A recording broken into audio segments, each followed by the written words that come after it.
به نام خالق هستی، رازهای روانشناسی تاریک، فصل 9، ویژگی‌های افراد کنترلگر. 3 راهکار افراد کنترلگر برای دستکاری پنهان. یک فرد کنترلگر برای موفق شدن باید از تکنیک‌های خاصی استفاده کند که امکان رسیدن به هدف نهایی‌اش را فراهم کند که همان استفاده ابزاری از افراد به واسطه دستکاری پنهان است. به علاوه تاثیرگذاری راهکارهای افراد کنترلگر به چندمین فرضیه بستگی دارد. اکنون بیایید به 3 ویژگی شخصیتی افراد کنترلگر از زبان جورج کی سایمون، نویسنده معروف در حوزه روانشناسی، نگاهی بیندازیم. باید قادر به پنهان کردن رفتارها و اهداف سودجویانه خود در برابر سوژه‌شان باشند، به طوری که او متوجه هیچ مورد مشکوکی نشود. باید قادر به تشخیص سوژه احتمالی و نقاط ضعف قربانیان خود باشند تا با توجه به آنها بهترین و مؤثرترین استراتژی و تکنیک را برای دستیابی به اهداف خود برگزینند.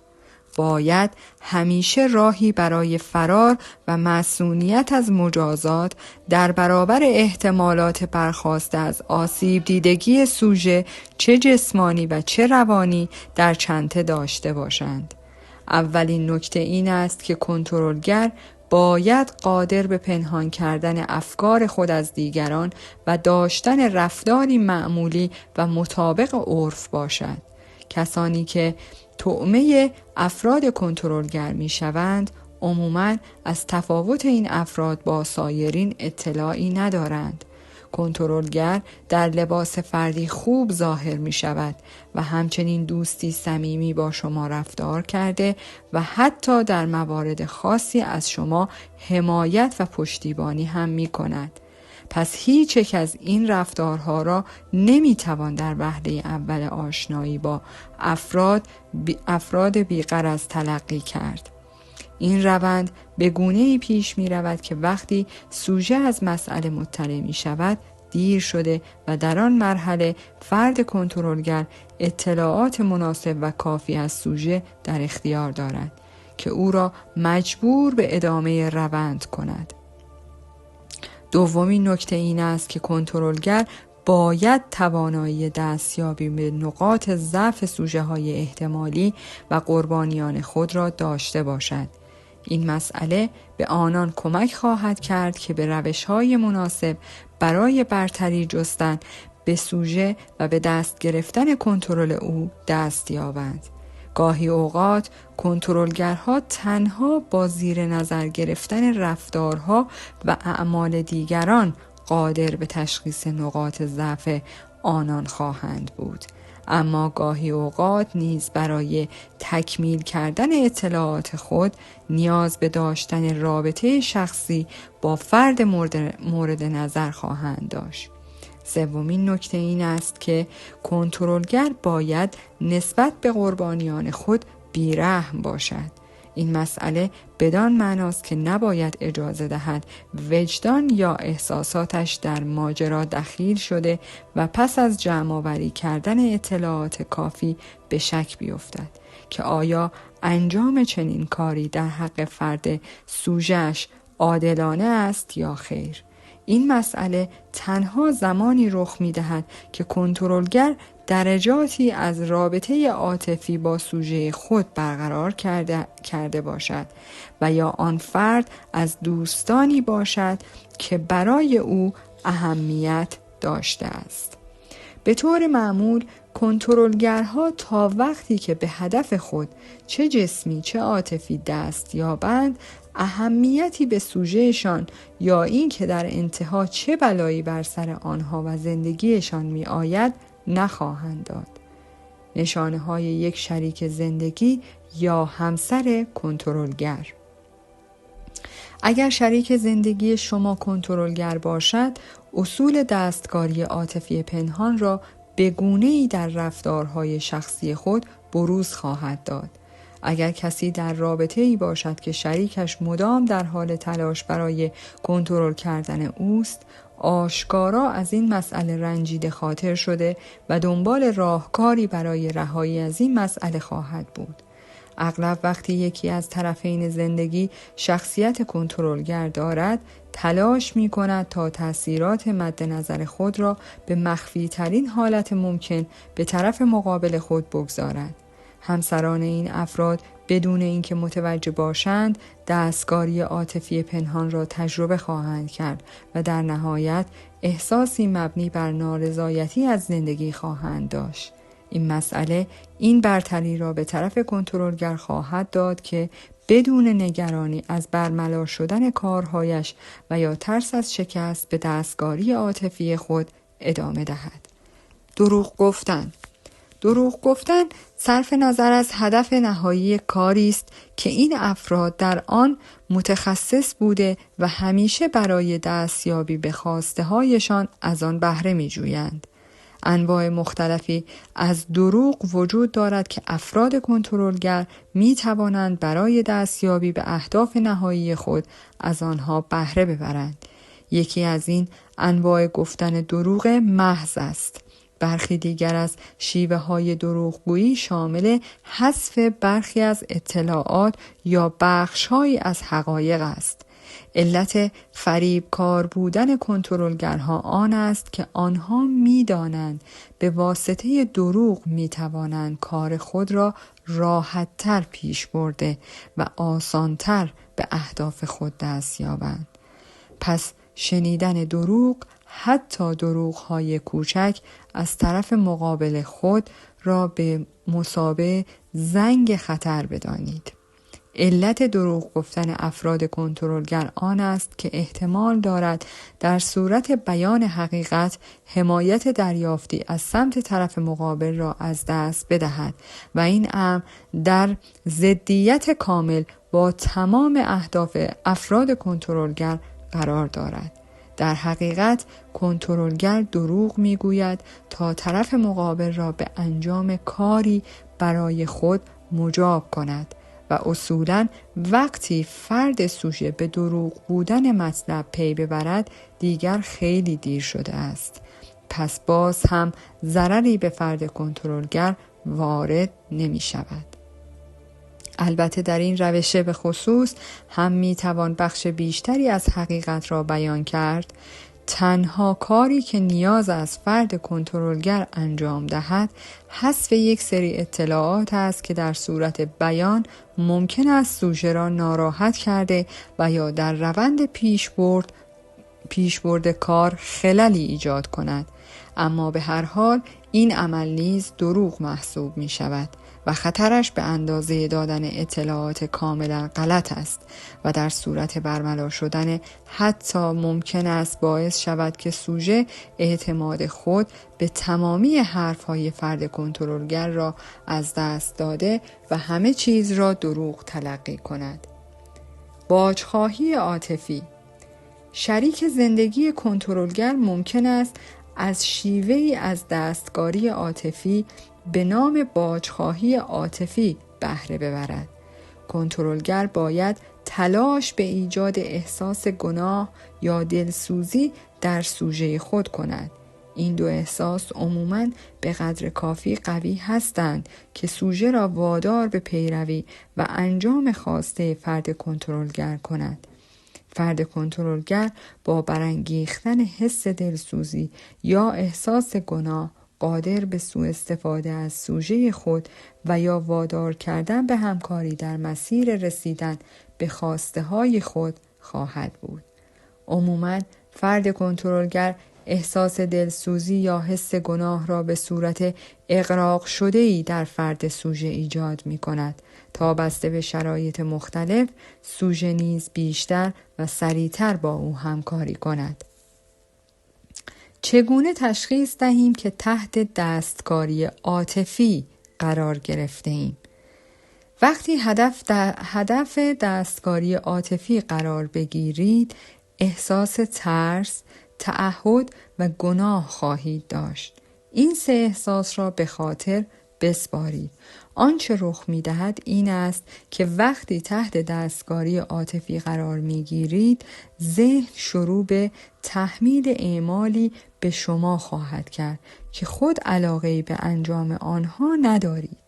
اگر به این اعمال تحمیلی و تعهدی که در ذهن برای انجام آنها دارید پایبند باشید، احساس غمخوار بودن به شما دست می دهد و اگر به آنها پایبند نباشید، احساس گناه به سراغتان خواهد آمد.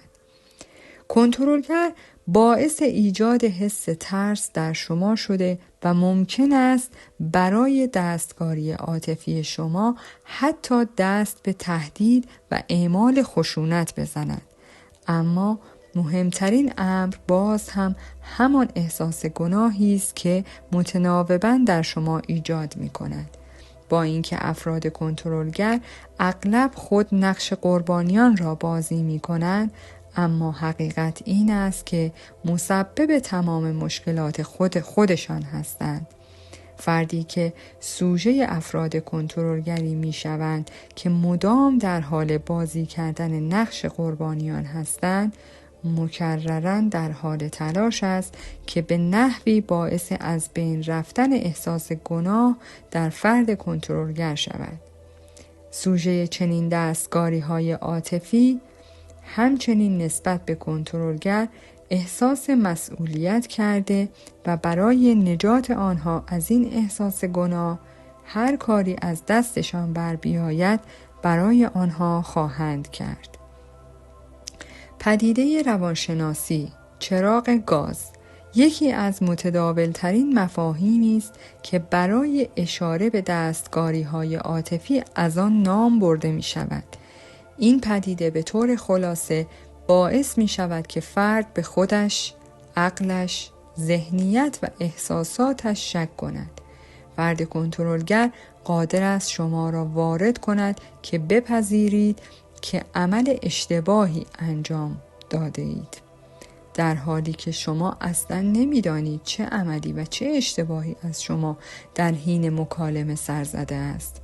اگر شما تحت تاثیر پدیده چراغ گاز قرار بگیرید، احتمالاً دچار احساس گناهی غلط بر مبنایی که وجود ندارد و یا احساس بی‌دفاعی حاصل از شکست و یا غلط انجام دادن یک کار خواهید شد، در حالی که اصلاً چنین مسئله‌ای وجود خارجی نداشته و برایتان رخ نداده است. نمونه دیگر مربوط به وقتی است که فردی لطفی در حق شما انجام می‌دهد که مجانی و از سر خیرخواهی نیست و دستورالعملی جانبی مبنی بر جبران لطف به همراه خود دارد. چنین عملی دیگر لطف خوانده نمی شود و گونه دیگر از دستکاری عاطفی است. این درست زمانی است که شما به هدف یک فرد کنترلگر بدل خواهید شد.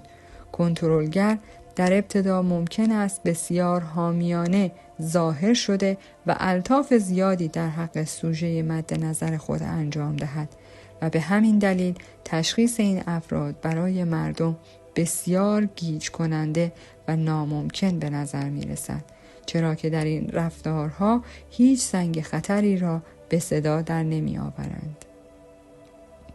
دستکاری عاطفی در محل کار. کارفرماهای کنترلگر گاهی دروغ میگویند و سپس به صورت اغراق‌آمیزی عذرخواهی میکنند و گاه جزئیات را به اشتباه و یا به صورت جزئی یا مغرضانه ارائه میدهند.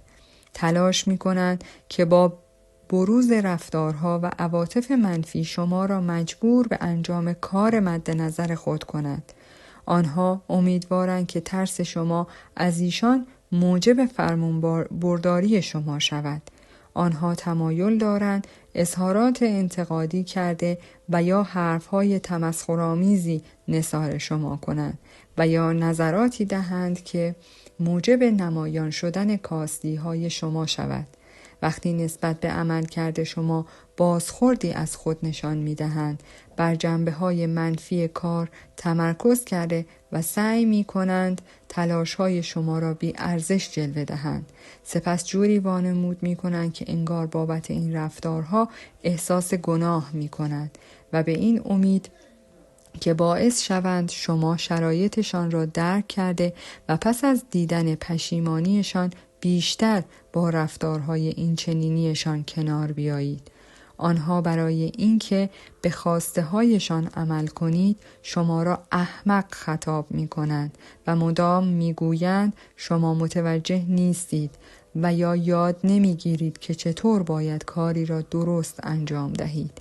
گاهی حتی برای بیشتر کردن تأثیر کارهایشان خودشان را نسبت به کاری که در حیطه تخصص شماست و شما در حال انجام آن هستید متخصصتر نشان داده و از موضع بالا به شما می نگرند.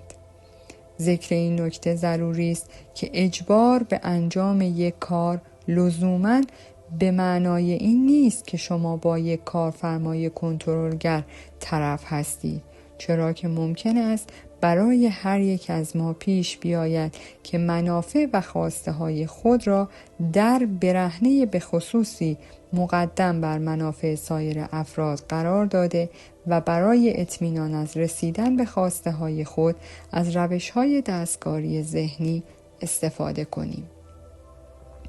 نکاتی برای مقابله با افراد کنترلگر: از حقوق اساسی خود تحت عنوان حقوق بشر آگاه باشید. در هنگام رویارویی با یک فرد کنترلگر که قصد استفاده از دستکاری ذهنی و عاطفی در برابر شما را دارد، تنها قانون موجود این است که از حقوق خود دفاع کرده و به آن پایبند باشید. شما حق دارید تا زمانی که آسیبی متوجه دیگران نشود برای دفاع از خود به پا خیزید و از حقوق خود دفاع کنید.